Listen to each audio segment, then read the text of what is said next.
Welcome to Kapian Tony TV!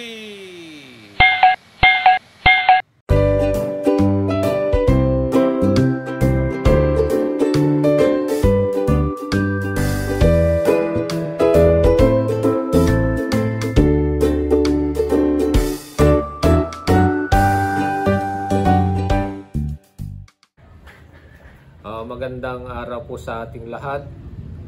Meron tayong i-repair na electric pan ngayon. Itong electric pan na ito ay na-repair na natin 5 months ago.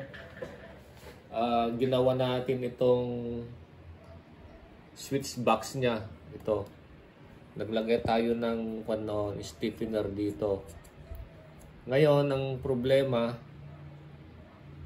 ay meron daw nag-spark sa loob pag siniswitch mo yung itong switch knob na ito nag-spark daw sa loob, kaya bubuksan natin at titingnan natin. Tapos masyadong sigida yung location niya, lilipat ko na lang sa likod. Buksan ko muna yung sa likod, itong cover sa likod.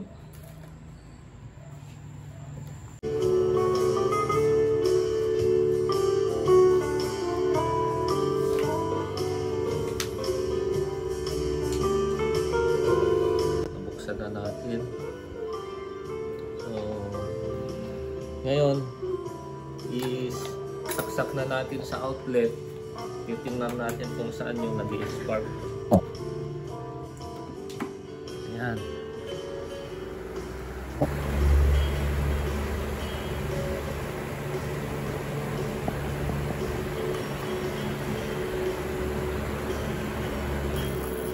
Ayun o. Kita nyo mo yung mga kaibigan. Umaapoy. Tignan natin. Ayun o. Ayun o. Umaapoy sa loob. Kaya titingnan natin kung bakit ganon. Ito mga kaibigan, tatanggalin natin itong selector switch. Ito. Yan. Tapos gamitan lang natin ng ito, plies.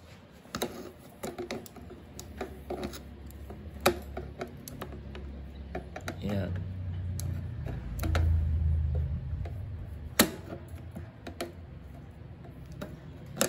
Yan.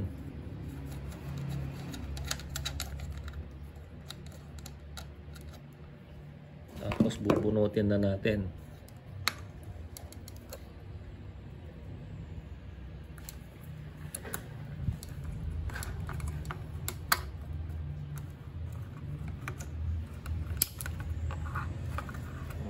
Okay. So itong selector switch ang may problema. Dito umaapoy. Palagay ko magpapalit tayo ng selector switch. Subukan nating lihain kasi nangitim na.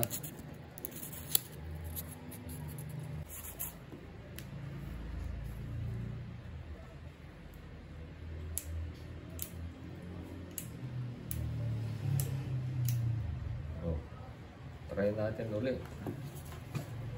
Let's see.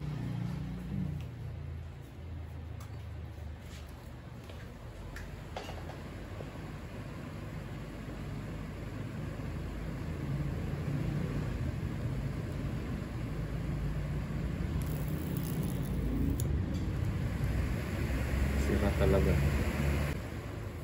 Grounded na mga kaibigan yung contact. Kaya magpapalit na tayo ng selector switch. Grounded po.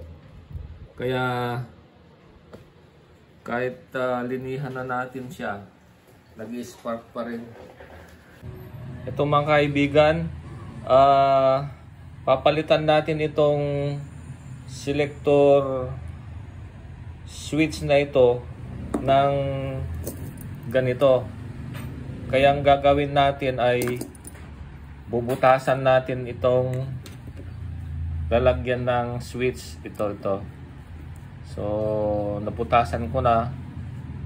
At mamaya, i-screw natin ito. Gagawa tayo ng butas doon para ma-screw siya. Ayan, yung binutas natin, gumagawa tayo ng pag-anuhan dito para ma-screw siya. O, gagamit pa tayo ng Torx. Mahalaga ito. Lagay natin dito. Diyan.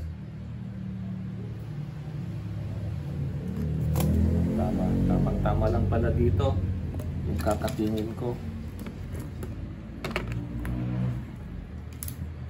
Katingin natin ang Torx.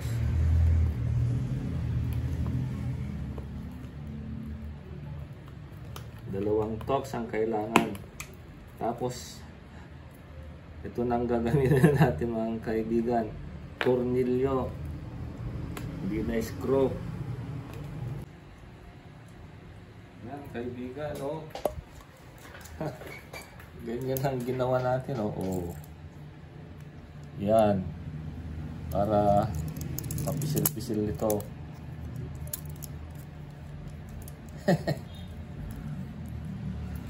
Yan ang kung Pilipino, remedyo, diskarte.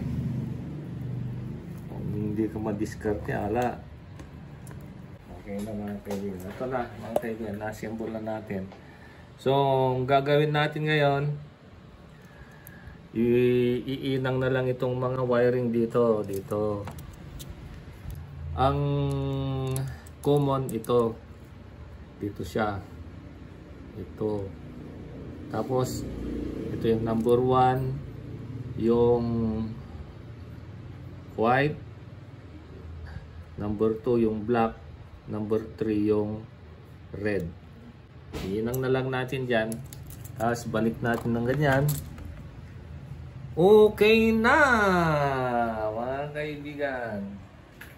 So, ito ang diniskartehan natin mga kaibigan, kung paano i-assemble ito. So, yan ang tinatawag nilang discarding Filipino. So, ang gagawin na lang natin mga kaibigan ay iinang natin itong mga connection dito sa switch. Dito sa mga terminal dito sa switch na ito. Unahin natin itong red, number 3.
Okay, tapos ko na naiinang mga kaibigan itong mga wire dito sa switch. Ito na sila, yan. Yan. Ang red number 3, ang black number 2, number 1 ang white. Ito yung common. Ikukonekta na lang natin ito. Ilalagyan natin ito ng lalagyan natin ito ng shrinkable tube para maganda ang connection. Ayan. So, siyempre, gagamitan natin ng ganito para pagbawas ng balat ng wire. Yan.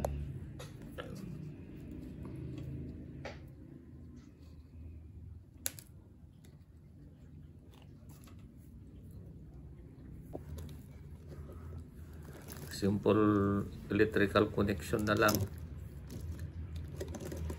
Total nasa loob naman to.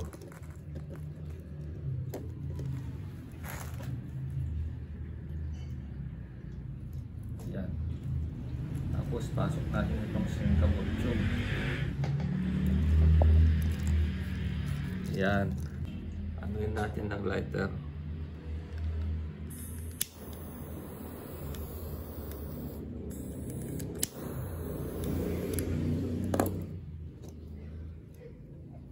Yan, okay na. So next na gagawin natin, bago natin ilagay ito dito sa loob, testingin muna natin kung okay na. So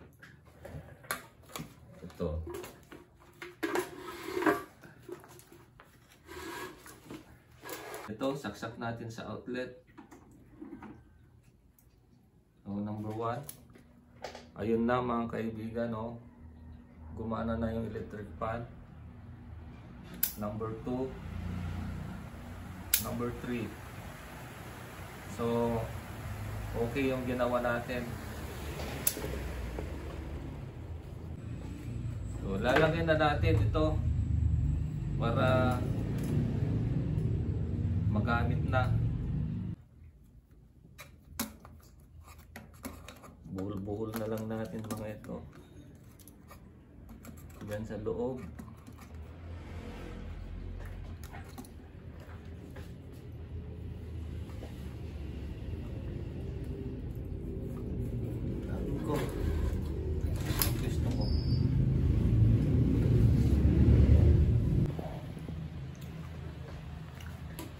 Ito mga kaibigan, binabalik na natin itong cover.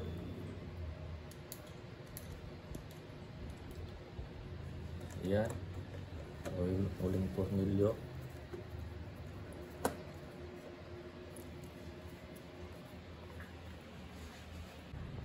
Nailagay na natin mga kaibigan itong bagong switch ng ating electric fan. Dati ganito siya, selector knob siya, selector switch. Pero ngayon ay dependent na ang switch niya. Ganito Yan, number 1, number 2, number 3. So yun. So naway may natutunan kayo sa video kong ito. At huwag na rin kalimutan mag-like, share, and subscribe para sa mga susunod kong video ay ma-update kayo. Bye-bye and God bless.